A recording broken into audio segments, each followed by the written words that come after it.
പത്തനംതിട്ടയുടെ അടിപൊളി എപ്പിസോഡിലേക്ക് എല്ലാവർക്കും സ്വാഗതം. അഭിയെക്കുറിച്ചുള്ള വലിയ സത്യം നവ്യ തിരിച്ചറിയുകയാണ്. ആദ്യമൊന്നും നവ്യ വിശ്വസിച്ചിരുന്നില്ല. എന്നാൽ വ്യക്തമായ തെളിവുകൾ നവ്യയ്ക്ക് കിട്ടുന്നുണ്ട്. അങ്ങനെ നവ്യ സത്യങ്ങളെല്ലാം മനസ്സിലാക്കുകയാണ്. അങ്ങനെ നയന കല്യാണിയെ ഫോൺ വിളിക്കുന്നുണ്ട്. നയനയുടെ ഫോൺ കോൾ കണ്ടപ്പോൾ കല്യാണിക്ക് ഒരുപാട് സന്തോഷമാകുന്നുണ്ട്. അങ്ങനെ കല്യാണി സന്തോഷത്തോടു കൂടി നയനയോട് പറയുന്നുണ്ട്, എന്താ നയനെ, ഒരുപാട് നാളായില്ല നിന്റെ ശബ്ദം കേട്ടിട്ട്, എന്നെ മറന്നു എന്നാണ് ഞാൻ കരുതിയത്. ആ സമയത്ത് നയന പറയുന്നുണ്ട്, അങ്ങനെയൊന്നുമല്ല, ഒരുപാട് തിരക്കുകൾ കാരണം നിന്നെ വിളിക്കാൻ വിട്ടതാണ്. എന്തൊക്കെയുണ്ട് വിശേഷം എന്ന് കല്യാണി ചോദിക്കുന്നുണ്ട്. ആ സമയം നയന പറയുന്നുണ്ട്, നിന്റെയും കിരണിന്റെയും ശ്രമപ്രകാരം ജ്വല്ലറിയുടെ എല്ലാ കള്ളത്തരങ്ങളും കണ്ടുപിടിച്ച് ഇപ്പോൾ മൂർത്തി ജ്വല്ലറി വളർന്നുകൊണ്ടിരിക്കുകയാണ്. പ്രശ്നങ്ങളെല്ലാം ഒരു പരിധി വരെ കുറഞ്ഞുവെങ്കിലും ഇപ്പോൾ വലിയൊരു പ്രശ്നം എൻ്റെ മുന്നിലുണ്ട്. എന്താ പ്രശ്നം നയനെ എന്ന് കല്യാണി ചോദിക്കുന്ന സമയത്ത്, നവ്യേച്ചി ഇപ്പോഴും ഞങ്ങളെ തെറ്റിദ്ധരിച്ചിരിക്കുകയാണ്. ആ അബിയുടെ കള്ളത്തരങ്ങളെല്ലാം വിശ്വസിച്ചിരിക്കുകയാണ് ചേച്ചി. അവന്റെ വലയിലാണ് ഇപ്പോൾ ചേച്ചി. ചേച്ചിയും ഇപ്പോൾ മൂർത്തി ജ്വല്ലറിക്കെതിരെ കളിക്കുകയാണ്. ഇങ്ങനെ പോയാൽ എൻ്റെ ചേച്ചിയുടെ ജീവിതം ആകെ പ്രശ്നത്തിലാകും. ആ അബിയുടെ കള്ളത്തരങ്ങളെല്ലാം ചേച്ചി മനസ്സിലാക്കണം. മാത്രമല്ല ചന്തുമോളുടെ അച്ഛൻ ആദർശേട്ടനാണെന്ന് കരുതിയിരിക്കുകയാണ് ചേച്ചി. അതുകൊണ്ട് നവ്യേച്ചിയുടെ തെറ്റിദ്ധാരണകളെല്ലാം മാറ്റാം. എന്താണത് വഴി എന്നൊക്കെ ചോദിക്കുകയാണ് നയന. അത് കേട്ട് കല്യാണി പറയുന്നുണ്ട്, നയനെ നീ അതോർത്തൊന്നും വിഷമിക്കേണ്ട, പ്രശ്നം ഞാൻ പരിഹരിച്ചോളാം. നീ ഇപ്പോൾ റെസ്റ്റ് എടുക്കേണ്ട സമയമാണ്. ഞാൻ എന്തായാലും ഒരു തീരുമാനം എടുത്തിട്ടുണ്ട്, ഇനി വിഷമിക്കേണ്ട എന്നൊക്കെ പറയുകയാണ് കല്യാണി. അങ്ങനെ കല്യാണി ഫോണിൽ നവ്യയെ വിളിക്കുകയാണ്. കല്യാണിയുടെ ഫോൺ കോൾ കണ്ട് നവ്യ ചോദിക്കുന്നുണ്ട്, എന്താ നീ മാറി വിളിച്ചതാണോ? അതെന്താ നവ്യ അങ്ങനെ ചോദിച്ചതെന്ന് കല്യാണി ചോദിക്കുന്നുണ്ട്. നീ കുറേ ആയല്ലോ എന്നെ വിളിച്ചിട്ട്, അതുകൊണ്ട് ചോദിച്ചതാണ് എന്ന് പറയുന്നുണ്ട് നവ്യ. അങ്ങനെ കല്യാണി നവ്യയോട് പറയുന്നുണ്ട്, നവ്യ എനിക്ക് അത്യാവശ്യമായിട്ട് നിന്നെ ഒന്ന് കാണണം.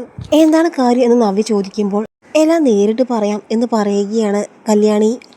അങ്ങനെ കല്യാണി നവ്യയും പുറത്തു വെച്ച് കാണുകയാണ്. അങ്ങനെ നവ്യ ചോദിക്കുന്നുണ്ട്, എന്താ കല്യാണി, നീ എന്തിനാണ് എന്നെ കാണണമെന്ന് പറഞ്ഞത്? അങ്ങനെ കല്യാണി ഒരു വീഡിയോ നവ്യയ്ക്ക് കാണിച്ചു കൊടുക്കുന്നുണ്ട്. അതിൽ അബിയെ കൊണ്ട് എല്ലാ സത്യവും പറയിപ്പിക്കുന്ന കിരണിന്റെ വീഡിയോസാണ് കല്യാണി നവ്യയ്ക്ക് കാണിച്ചു കൊടുക്കുന്നത്. അതിൽ കിരൺ അബിയോട് പറയുന്നുണ്ട്, എടാ നീ സത്യം പറഞ്ഞിട്ടില്ലെങ്കിൽ നീയാണ് ചന്തുമോളുടെ അച്ഛൻ എന്ന കാര്യം അനന്തപുരിയിൽ എല്ലാവരെയും അറിയിക്കും. മുത്തശ്ശിയുടെ എല്ലാ സത്യങ്ങളും തുറന്നു പറയാൻ അനഘയോട് പറയും, അല്ലെങ്കിൽ നീ വേഗം സത്യം പറഞ്ഞോ. അങ്ങനെ അബി സത്യങ്ങളെല്ലാം പറയുന്ന വീഡിയോ ആണ് നവ്യ കാണുന്നത്. അങ്ങനെ നവ്യ സങ്കടം സഹിക്കാനാകാതെ പൊട്ടിക്കരയുന്നുണ്ട്.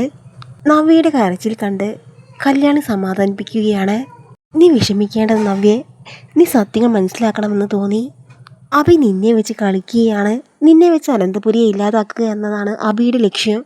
ജ്വല്ലറി നീ മോഡലായി വരുമ്പോൾ, മൂർത്തി ജ്വല്ലറിക്കെതിരെ കളിക്കുമ്പോൾ എല്ലാവർക്കും നിന്നോട് വെറുപ്പ് തോന്നും. അങ്ങനെ നിന്നെ അനന്തപുരിയിൽ നിന്ന് പുറത്താക്കാനാണ് അവന്റെ ലക്ഷ്യം. ഇപ്പോഴെങ്കിലും സത്യങ്ങൾ മനസ്സിലാക്കിയിട്ടില്ലെങ്കിൽ നിന്റെ ജീവിതം അപകടത്തിലാകും. നിന്റെ ജീവിതം ഓർത്താണ് ഈ കാര്യങ്ങളെല്ലാം അറിഞ്ഞിട്ട് ആദർശം നയനെ ഒന്നും മിണ്ടാതിരിക്കുന്നത്. അങ്ങനെ ആകെ തകർന്ന അവസ്ഥയിൽ നവ്യ അനന്തപുരിയിൽ എത്തുന്നുണ്ട്.